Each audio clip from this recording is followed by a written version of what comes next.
lo dijo en A Primera Hora. Amigos, avanzamos con más de A Primera Hora. Son las 8 de la mañana con 1 minuto y a esta hora damos la más cordial bienvenida a Ángel Horna, vicepresidente del Colegio de Abogados de Pichincha, para hablar sobre la situación del Consejo de la Judicatura. Bienvenido. Muy buenos días, Belkis, Carla, un saludo para ustedes y para quienes nos escuchan.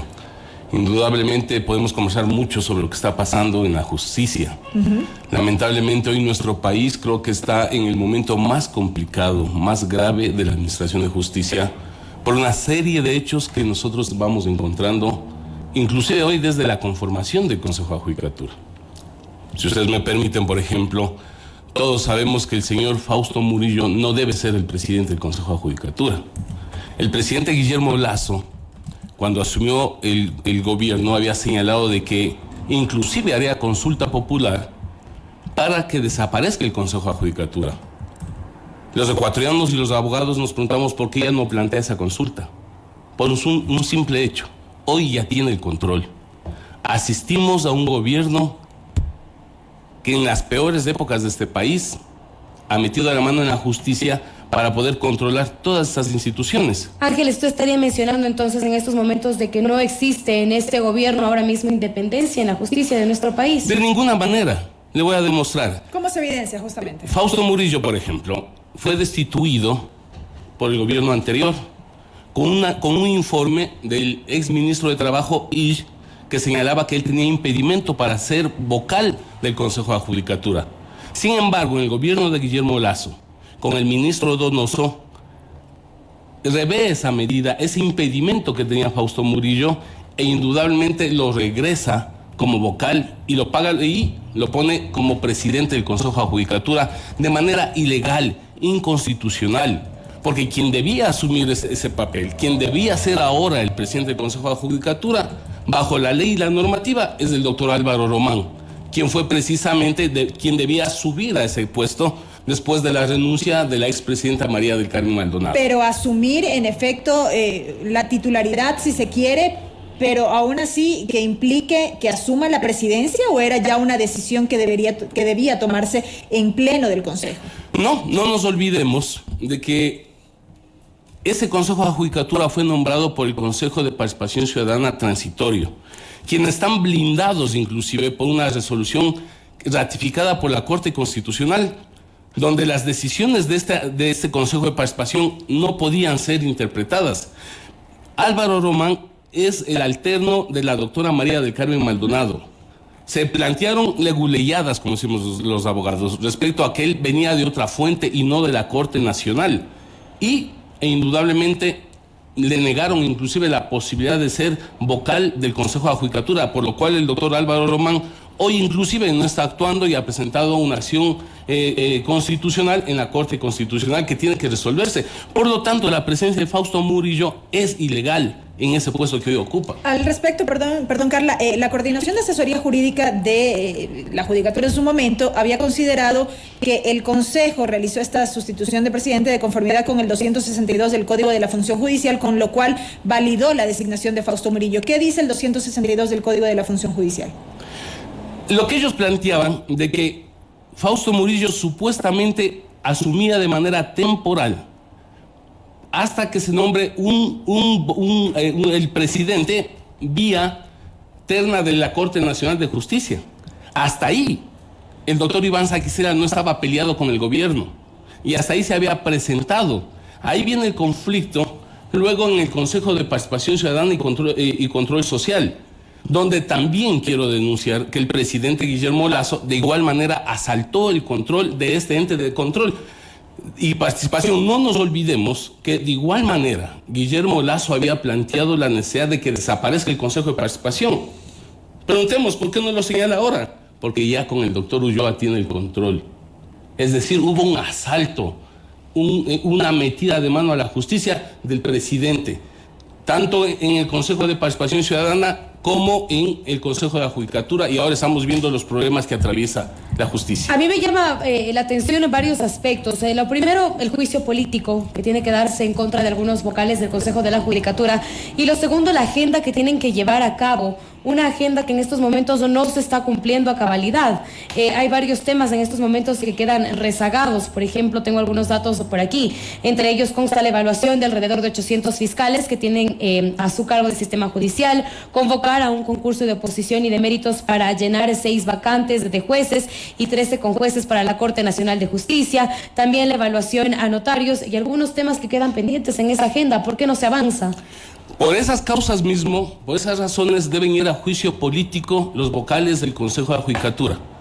Lo decente sería, si tienen algo de decencia, deberían renunciar. Podemos más adelante señalar los famosos audios que fueron filtrados de la actitud del vocal Juan José Morillo, pero me quiero referir por qué deben ser enjuiciados. El artículo 181 de la Constitución señala las funciones del Consejo de la Judicatura. De las 5 funciones, 3 han violentado. 1, que tiene que ver con la modernización del sistema judicial. No hay tal modernización. Todo fracasa. La gente no quiere asistir a los sistemas judiciales. Por ponerle un ejemplo, una audiencia de juicio de alimentos están poniendo para noviembre del 2023. Es decir, un sistema judicial inoperante. Aquí cerca tenemos la Plataforma Norte.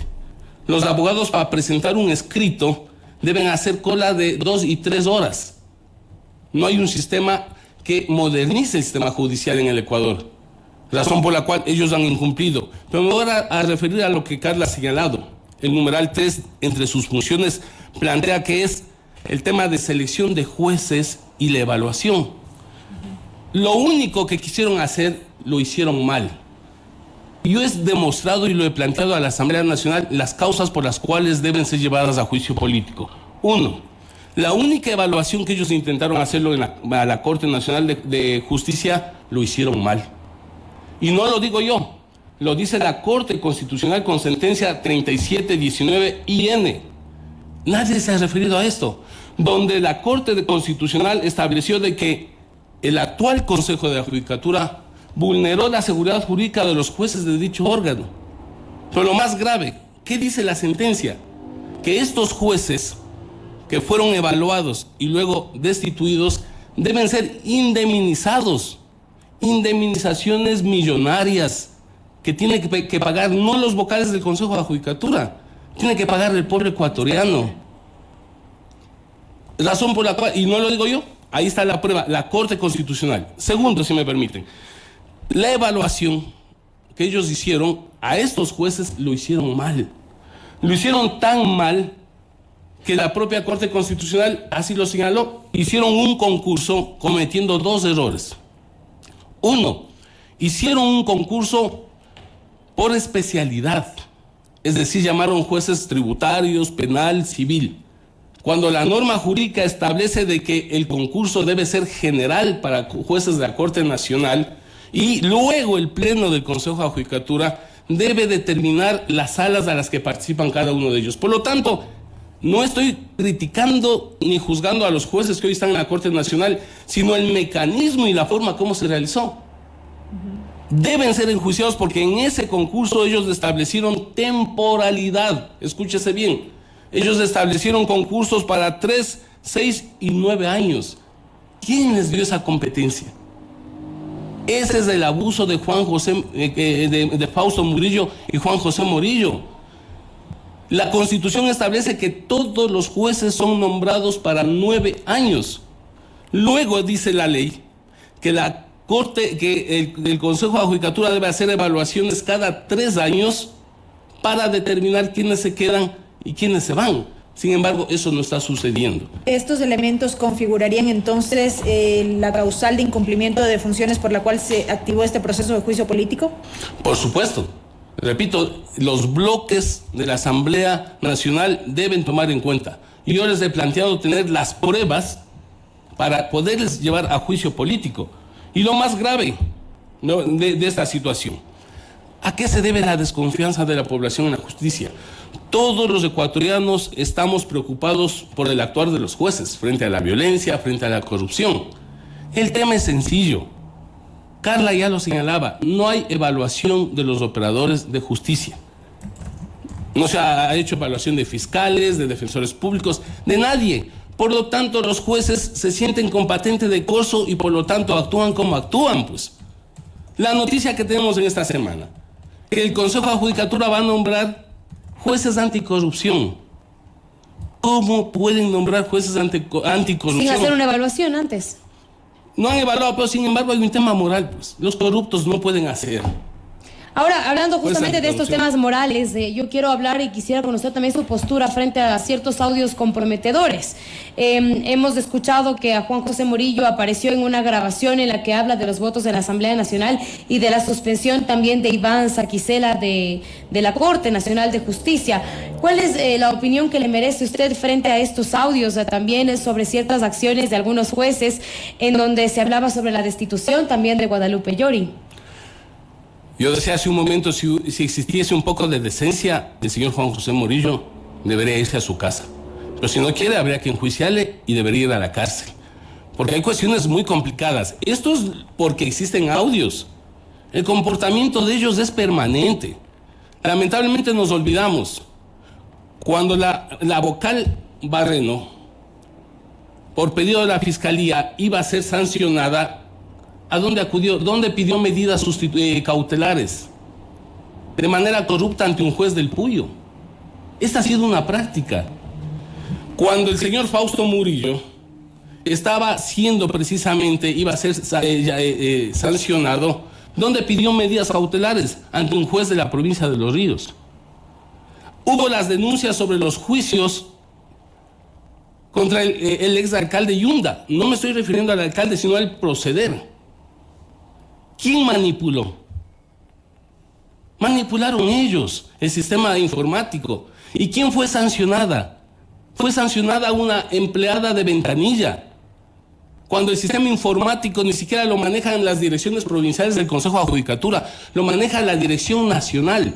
Sin embargo, nadie dice nada. Ahora que se han filtrado estos audios, demuestra el comportamiento moral de estos vocales del Consejo de Judicatura.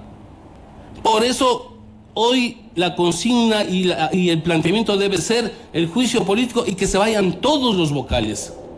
Porque realmente esto es lo que ha traído la desconfianza al pueblo ecuatoriano frente a la justicia.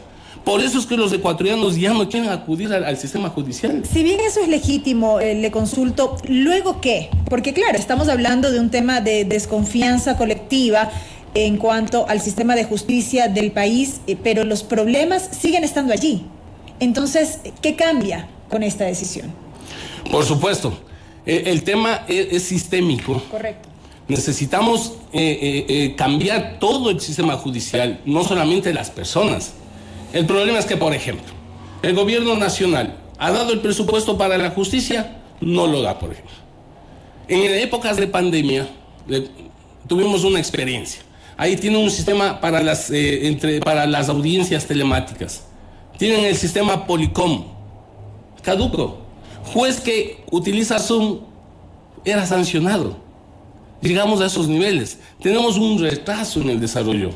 La propia pandemia nos ha dejado lecciones de la necesidad de la modernización.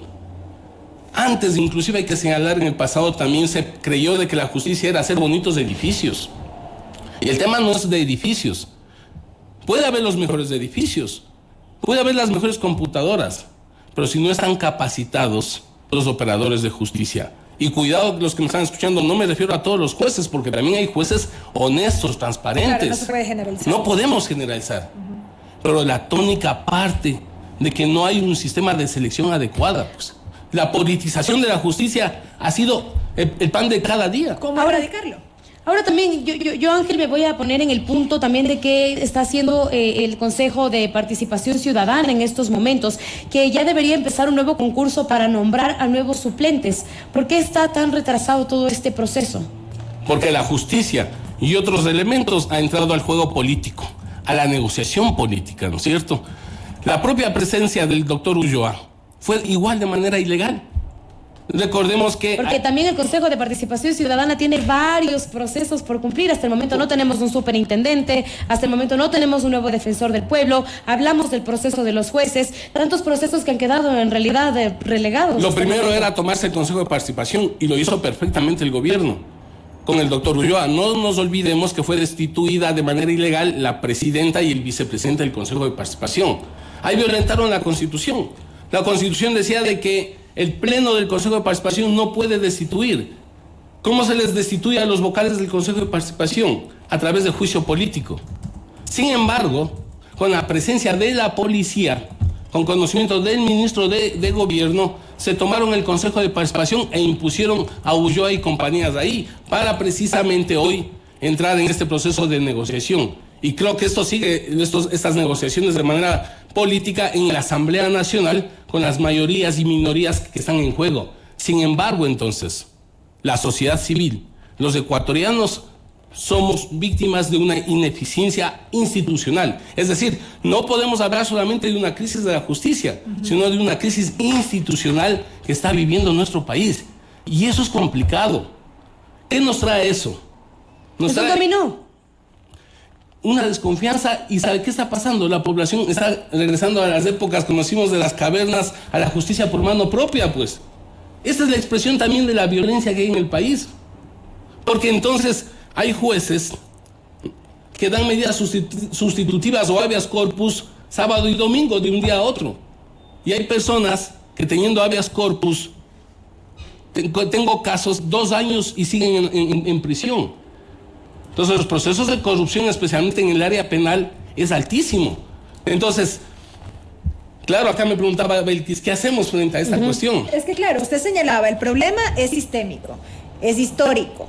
¿Qué implica, le consulto yo, una reestructura del sistema de justicia en el país? Porque claramente ya está evidenciada cuál es la problemática, pero lo que le sigue faltando a la ciudadanía son soluciones respecto de eso que ha sido identificado. La forma de nombrarles. Todos los gobiernos, y esto hay que decirle, todos los gobiernos, de lo que yo recuerdo desde el retorno a la vida democrática, lo que quieren primero controlar es la justicia. Ese es el plato fuerte. ¿Es utópico pensar en independencia entonces? Si seguimos nombrando a través del mecanismo que se tiene actualmente, necesitamos ir a procesos de selección diferentes. Los jueces por méritos, por capacidades, a través de la academia, a través de las universidades y no del poder político. Entonces, ¿cómo deberían hacer ahora, pues, con estos nuevos jueces que van a tratar casos de corrupción y de delincuencia organizada, incluyendo el narcotráfico? Estos jueces se ha mencionado que ya tienen que empezar sus funciones en el mes de octubre. Ahorita ya están en el proceso de evaluación. ¿Qué debería incluir esta evaluación, aparte de las pruebas psicológicas, de las pruebas teóricas, para poder poner a personas probas en estos cargos? La ciudadanía, la academia, los colegios profesionales, quienes estamos día a día. Yo he dado mi opinión apoyando, por ejemplo, a estas salas especiales de anticorrupción. Pero no está completo. Atrás de eso inclusive hay un tema político. Porque las salas de anticorrupción está planteado solamente en la ciudad de Quito. Ahí nosotros vamos a tener problemas. Quienes sean juzgados por estos tribunales anticorrupción, luego nos van a demandar porque se violenta la seguridad jurídica, los principios de competencia. Es decir, si usted quiere juzgar a alguien, a un narcotraficante del oro, él luego en salas, en cortes internacionales va a señalar de que él ha sido distraído de su sitio natural. ¿Qué es lo que pasó con Glass? O de jurisdicción. ¿Qué es lo que pasó con Glass?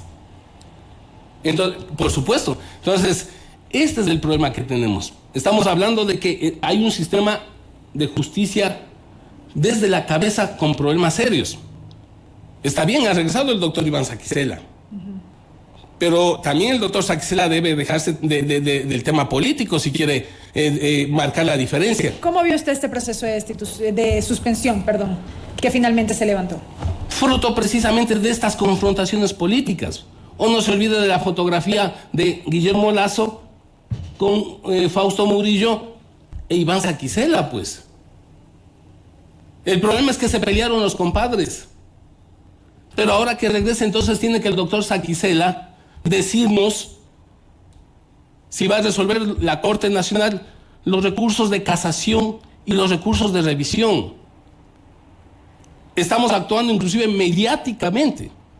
No nos olvidemos que esa Corte inmediatamente actuó sobre recursos de casación de los casos que son conocidos, ¿no es cierto? Pero sin embargo, en la Corte Nacional hay casos de recursos de casación de 2 y 3 años. Ahora mismo tengo una noticia, pues la Judicatura ya deberá ofrecer disculpas al presidente de la Corte, Iván Saquicela.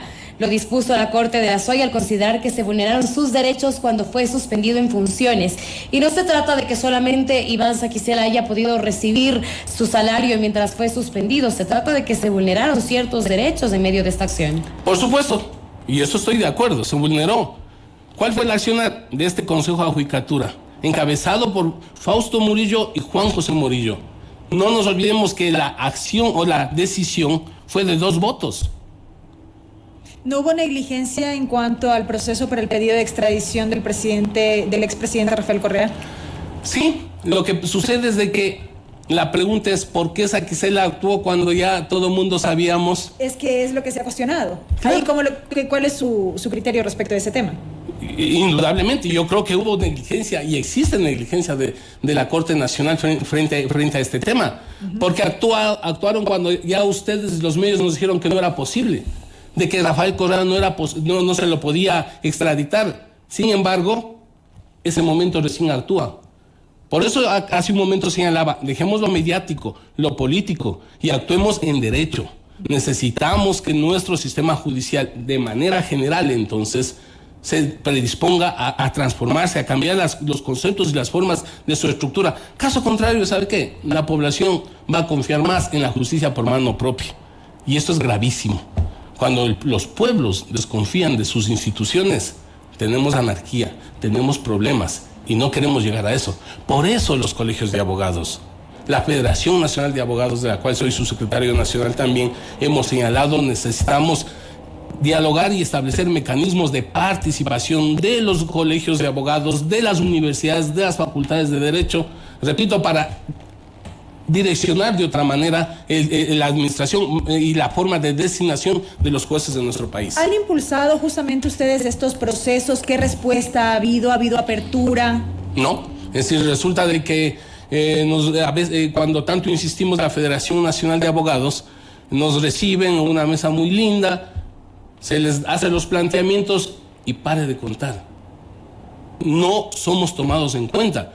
Nosotros creemos inclusive de que hemos planteado que se establezcan reformas al Código Orgánico de la Función Judicial. Este sería un camino en todo caso, porque ya con un juicio político, si es que continúan pues con las normas establecidas, va a seguir la desconfianza en el sistema judicial del país. Sí, se hicieron ya reformas al Código Orgánico de la Función Judicial a la medida de la política y de lo que quería el poder en ese momento. ¿No ha arrojado resultados? ¿En su aplicación? Lo más destacado de esas reformas es estos tribunales anticorrupción, que van a empezar su funcionamiento con estos cuestionamientos que sí preocupa, que sean nombrados por quienes no han demostrado capacidad, pues. Si realmente veamos qué sucede. Y repito, no estoy hablando de las personas, de los seres humanos, porque hay profesionales muy buenos. Yo estoy viendo ahora mismo algunas los comentarios que nos envían a través de las redes sociales, y parte de esta desconfianza también es cómo hay ciertos delincuentes que quedan libres en pocas horas después de cometer ciertos delitos. ¿Por qué hay tanta incongruencia en esos aspectos también? Por lentitud. Por ejemplo, empecemos. En materia penal, quien acusa es la Fiscalía. La Fiscalía, la doctora Diana Salazar, ha planteado y lo hemos apoyado en la necesidad de la independencia y autonomía de la Fiscalía. Ustedes deben saber que la Fiscalía administrativamente también depende del Consejo de Judicatura. Es decir, no puede ser el Consejo de Judicatura los juez y parte en estos procesos. Necesitamos fortalecer. El Consejo de la Judicatura no hace el concurso de fiscales. Está parado ya 3 años. No hay fiscales suficientes para su acción, entonces realmente es imposible. Tenemos entonces que separar la Fiscalía del Consejo de la Judicatura. Caso contrario, vamos a seguir en el mismo círculo de corrupción y de ineficiencia. Bueno, esta discusión no es nueva, ¿no? De esto ya se viene hablando. Por supuesto. Y también la Fiscalía, indudablemente, al necesitar una independencia, también necesitamos una fiscal que no actúe con dedicatoria. Sí, hay muchas cosas. La Fiscalía no ha dicho nada sobre los DINA Papers, sobre los casos que han sido denunciados también. Pero claro, ellos aducen de que no están en capacidad física, que esta es una realidad. Entonces necesitamos ir transformando y cambiando todos estos mecanismos que hay en la justicia en el país. A propósito de esto, usted decía y hacía referencia a la necesidad de contar con procesos de selección por méritos, entre otros aspectos. ¿Qué pasa con el tema presupuestario, por ejemplo? Primero que los concursos, ¿no es cierto? Los concursos, a ver, los buenos profesionales, los buenos abogados no quieren concursar. Esto usted puede preguntar en cualquier universidad. ¿Por qué no quieren? Porque son concursos amañados, amarrados. Indudablemente no hay presupuesto. El gobierno nacional ha ofrecido el presupuesto para la justicia y no lo ha dado. Como le digo, hoy los jueces tienen que pagar el Zoom de su propio bolsillo, si quieren hacerlo, porque el Policom no sirve para nada. Entonces, si el gobierno nacional deja la demagogia, que dice respetar el tema judicial, aunque todos sabemos que no es así. Yo lo estoy demostrando en esta entrevista de que asaltó, controló la justicia y lo está haciendo. Belkis ha tocado un tema bastante importante y es que el Consejo de la Judicatura anunció, en coordinación con la Fiscalía General del Estado, que ya dirigieron a Pablo Arosemena, el nuevo ministro de Economía y Finanzas, un oficio en donde ellos están solicitando el incremento presupuestario para fortalecer la función judicial. La Judicatura no ha precisado cuál es el monto requerido para poder solucionar todos estos temas del cual usted habla ahora mismo. Es decir, también toda esta agenda rezagada se debe a la falta de presupuesto. Y de capacidad, yo sigo insistiendo. Con este Consejo de la Judicatura, no, mire lo 181. También establece que entre las funciones del Consejo de la Judicatura es precisamente velar por la transparencia y la eficiencia de la función judicial. La responsabilidad tiene el gobierno nacional. Todos estamos de acuerdo, hay que exigir el presupuesto. Pues si estamos con un Consejo de la Judicatura realmente cuestionado, ¿creen que se podrá cambiar en algo el sistema judicial? Pero si hablamos desde la parte de presupuesto, entonces, ¿por qué sí hay celeridad en ciertos casos y en otros no? Por la politización. Es decir, el tema de las cárceles, por ejemplo, es un tema serio que no puede ser visto con aumentar patrulleros, policías y represión. El problema de las cárceles, por ejemplo, es que no hay un sistema de rehabilitación. El gobierno nacional ofreció $30 millones. Preguntemos si ha hecho esa transferencia. No está hecha esa transferencia. En las cárceles, al no haber un sistema de rehabilitación, nosotros tenemos que ahí están todos mezclados. Y hay gente inocente. En las masacres que hemos vivido, hay gente inocente. Y también hay un abuso, hay que decirlo así, de algunos jueces de la prisión preventiva. La prisión preventiva jurídicamente es de última ratio. Esta se debe aplicar cuando no se garantice la presencia de los imputados. ¿Pero quiénes están en la cárcel? Los que no pueden fugar, pues. Los delincuentes pequeños, los que han cometido delitos por pasar 3 cilindros de gas de la frontera. Pero los que pueden irse a Miami, ¿no es cierto? Los que pueden fugar, a ellos se les da medidas sustitutivas, pues. Todavía usamos un grillete electrónico que, como todos sabemos, eso se puede sacar, que el que tiene el grillete electrónico, él por voluntad propia tiene que, como el celular, cargarle todas las noches. Y si no lo carga el grillete, el sistema informático de control de grilletes no sirve. Lo digo con pruebas y con certeza. Es decir, no hay control sobre eso. Y entonces, claro, fácilmente me voy donde sea. Entonces, hay un tema de reestructuración total del sistema judicial que parte entonces de la acción ciudadana, de la participación de la academia y de los gremios de profesionales del derecho. Con todo este análisis, ¿hacia dónde va la justicia en el país? Si no cambiamos, va a el derrumbe, es decir, a un tema complicadísimo. Y ya lo dije hace un momento, los ecuatorianos desconfían. Usted pregunte al ciudadano si quiere seguir un juicio. ¿Qué le dice? No, arreglemos nomás. ¿Para qué? Más bien paso el tiempo pagando abogado. La gente no quiere denunciar, porque el delincuente más se demora en las personas en ingresarle que él en salir. Los sistemas de corrupción es altísimo. Y eso el Consejo de Judicatura no ha sido capaz de hacer nada, por lo tanto debe irse a su casa. Perfecto. Quiero agradecerle muchísimo por acompañarnos el día de hoy en este espacio, Ángel, sobre todo por su apreciación y para poder cada uno sacar una conclusión frente a lo que está pasando en el Consejo de la Judicatura.